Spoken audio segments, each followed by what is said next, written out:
Y en este momento estamos conversando con Alejandro Escobar, economista, que nos ayuda a entender un poco también ya desde el punto de vista económico, el impacto. Si ustedes me permiten, quiero dar como una introducción de qué es lo que está pasando. Y lo que está pasando viene de un problema del sistema. Los sistemas de salud, Colombia no es la excepción, son deficitarios por naturaleza. ¿Qué lo explica? Básicamente, los recursos que un gobierno asigna para salud, la velocidad en los que los asigna es diferente a la velocidad en la que crece el perfil epidemiológico de las personas, porque hay nuevos tipos de enfermedades, de hecho están creciendo mucho más después de los problemas de pandemia, temas asociados a zoonosis y el envejecimiento de la población. Eso pasa en Colombia y pasa en todo el mundo. La diferencia es que en Colombia se ha agravado la situación más o menos desde el 2022, porque las metodologías con las cuales se asignan o se estiman los recursos en nuestro sistema son metodologías que tienen unos procesos desactualizados. Esos procesos desactualizados han llevado a insuficiencia en el recurso. Nosotros tenemos dos principales recursos en nuestro sistema de salud, la UPC y lo que se denomina presupuestos máximos. Las metodologías con las que se estiman vienen siendo desactualizadas y para el último año, o sea, para el 2024, los datos que se tomaron para utilizar esa metodología no tuvo la suficiencia de EPS, apenas se tomaron 4 EPS de las 28 que existen en nuestro sistema. ¿Eso a qué lleva? Cuando nos paramos desde el 2022, la gran diferencia está en dos elementos.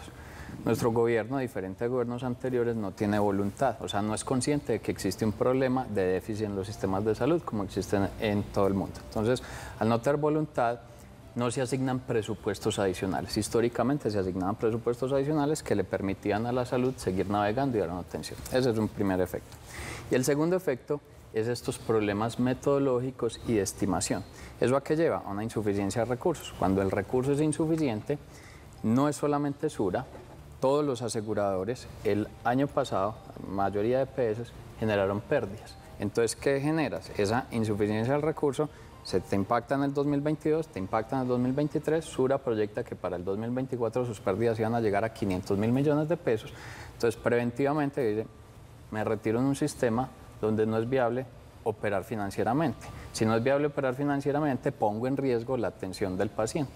Ese es un poquito como la génesis y las conclusiones a las que llega esta situación. Me voy a quedar con esta palabra, Alejandro, el presupuesto adicional que entonces no se destinó en 2022, 2023 y no se tenía estipulado para este año, y esa pudo haber sido uno de los grandes detonantes. Me voy a quedar con esa idea para que la expliquemos. Como son las 7 en punto, vamos a actualizar titulares. Bueno, nos dan unos minuticos más para poder actualizar titulares en Consejo de Redacción. Hablemos entonces de ese punto. Si hubiera habido ese presupuesto adicional, ¿quién toma la decisión de ese presupuesto adicional para claridad de los televidentes? Hoy no estaríamos con este panorama. Probablemente el panorama no sería esta situación tan grave en la que estamos. ¿Qué ha ocurrido históricamente? Como existe un déficit financiero, entonces los gobiernos toman decisiones de generar adiciones presupuestales. Esas adiciones las toma directamente el gobierno al ver una situación de insuficiencia. Históricamente, ¿qué ha ocurrido? Cuando se crearon los presupuestos máximos en el 2020, se buscó hacer una corrección en el gobierno de unas deudas acumuladas del sistema que no se siguieran repitiendo. Y eso generó la estimación de una nueva metodología de presupuestación y poner unos recursos adicionales. Año a año ha ocurrido. Se empieza a identificar que la UPC no va a alcanzar o que el presupuesto máximo no va a alcanzar y se genera una partida presupuestal específica para la salud. En el gobierno actual no se han tomado decisiones como esa y por el contrario, recursos que debían ser pagados no fueron pagados y apenas vinieron a ser pagados este año porque la Corte Constitucional lo ordenó, no por la voluntad del gobierno. Entonces, por eso menciono un poco que hay una diferencia en voluntad frente a lo que veíamos en gobiernos anteriores. Y tenemos una preocupación muy grande y es entender, no solamente entender de dónde va a salir la plata en adelante para la seguridad de cada uno de nosotros como ciudadanos, pero además la pregunta que nos hacemos es, estás explicando que hubo una falla en el dinero que se le mandó a las EPS. ¿Dónde está esa plata? Porque nosotros estamos entregando plata mensualmente, las empresas están entregando plata mensualmente y se supone que no está alcanzando. ¿No estamos entregando la plata suficiente o hay una parte de esa plata que se está perdiendo? Sí, Bernie, hay varios elementos. Primero, entender que nuestro sistema de salud es un sistema que constitucionalmente es una cobertura universal. Eso no existe en la mayoría de países. ¿Eso qué significa en la práctica? Que todas las personas en Colombia no tenemos que pagar por la salud, accedemos a ella de forma gratuita. ¿Quiénes pagan por la salud? Pues los que deciden por voluntad propia pagar una prepagada, una póliza. ¿Qué ocurre? Las personas que no pagan por la salud, que es la mayoría de los colombianos porque hay una cobertura universal, esa salud es financiada por 3 fuentes. Una fuente tiene que ver con impuestos específicos, lo que se denomina impuesto a los vicios, cigarrillos, licores. Hay una partida que va directamente a financiar la salud. Hay otro elemento que son las contribuciones patronales, y es las personas que están empleadas, su empleador paga un porcentaje para la salud y el empleado paga otro porcentaje. Hay un tercer elemento que es una transferencia que hace directamente el presupuesto general de la nación. Esas son las 3 fuentes. Esas fuentes funcionan, llegan, la ADRES la recauda y colecta ese dinero. Pero cuando uno mira la siniestralidad, ¿y qué es la siniestralidad? La relación entre esos ingresos, eso que se colectó, versus los costos que hay atender a toda la población. Esa siniestralidad, el año pasado, en datos que nosotros analizamos al interior del sectorial, fue el 104%. Hay un ajuste que hay que hacer y la estimación última es del 108%. ¿Eso qué quiere decir? Que los 100 que se colectan, realmente la salud, pagarla por los colombianos, vale 108. Este año, el primer trimestre, la estimación es del 114%. O sea, la situación no se corrige. ¿Y por qué este año se está agravando? Porque la UPC, que decidió aumentar el gobierno, que es el recurso que se le da al sistema, decidió aumentarla en el 12%. Nuestras estimaciones daban que por lo menos tenía que aumentar entre el 15 al 17%. Entonces, el dinero no se pierde, el dinero entra, lo colecta la ADRES, funciona, pero al momento en lo que hace las transferencias, está transfiriendo 100 pesos, por poner un ejemplo, pero realmente el costo de la salud de los colombianos en este momento es de 114. Entonces ahí nos genera el diferencial y eso luego pues son los problemas financieros que estamos viendo en el sistema. Entendido. Hay algo que se llama economía de bolsillo o gasto de bolsillo, Alejandro, y que en estos días puede empezar a tomar mucha fuerza. Sí. Expliquémosle un poco a los ciudadanos en qué consiste y si es una alternativa buena o es una alternativa de contingencia. Sí. Cuando se evalúan los sistemas de salud alrededor del mundo, la variable de gasto de bolsillo es una variable clave. ¿Qué es el gasto de bolsillo? Es el dinero que una persona saca de su bolsillo para pagar por la salud. Ejemplos específicos. Pero ese sería el segundo punto que le estaba respondiendo. Sí, a ver. Ahí tiene una relación y es este elemento. Es, por ejemplo, una persona llega y dice, bueno, mi EPS me va a entregar la medicina, pero yo decido no esperar el X tiempo que toma para entregármela, sino que de mi bolsillo, porque tengo capacidad adquisitiva, voy y la adquiero. O pago una cirugía de mi bolsillo. O un especialista, que exacto, a veces se demora mucho y después se retribuye. Exacto. Pero entonces, ¿qué ocurre? ¿Qué personas tienen la capacidad de pagar una cirugía de su bolsillo? ¿Qué personas tienen la capacidad de acceder a un medicamento de alto costo de su bolsillo? Pues muy pocas. En Colombia somos un país donde el 40% de las personas viven en una situación de pobreza. ¿Eso qué significa? Que el 40% de nuestra población mensualmente gana menos de 240.000 pesos. Entonces no van a haber muchas personas que tengan la capacidad de generar un pago de su gasto de bolsillo. El sistema de salud, ¿qué ha hecho? Para bajar el gasto de bolsillo vamos a dar la salud de forma gratuita y ese fue el gran avance de nuestro sistema en los últimos 30 años. ¿A qué nos puede llevar esta situación con las intervenciones, con el problema que vemos de Sura, lo de compensar?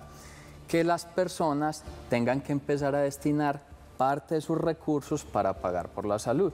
Cuando las personas empiezan a destinar parte de sus recursos para pagar la salud, dejan de gastar en otros elementos. Claro. Entonces su alimentación disminuye, quien iba al gimnasio deja de ir al gimnasio, quien pagaba pues sus prendas de vestir se empiezan a resentir, entonces te empieza a generar un problema económico. Quien ahorraba dejaba de ahorrar, quien pensaba en hacer un posgrado, una educación técnica, deja de hacerlo y ahí se vuelve un ciclo económico. Pero Alejandro, perverso entonces, y adverso. Entonces estamos hablando, usted me corregirá según lo que yo le entiendo, es esto lo que hace es aumentar esa brecha de desigualdad. Sí, total. Sí, claro. Es que uno de los grandes avances en equidad y en igualdad es poder tener un acceso de primer nivel, un acceso a especialistas a través de una salud gratuita. Cuando empiezas a tener este problema financiero, entonces las personas tendrán que empezar a pagar por su salud, empiezas a tener un diferencial y una desigualdad. ¿Por qué? ¿Quiénes van a pagar por la salud? Pues las personas que tienen poder adquisitivo seguirán teniendo su prepagada, su póliza de salud, no tendrán problema en la atención, algunos empezarán a meterse en el tema de la prepagada de la póliza, pues las personas que viven en una situación de pobreza, ¿qué van a hacer? es un tema completamente adverso y es particular que un gobierno con una visión ampliamente social esté antes generando una afectación tan marcada en lo social.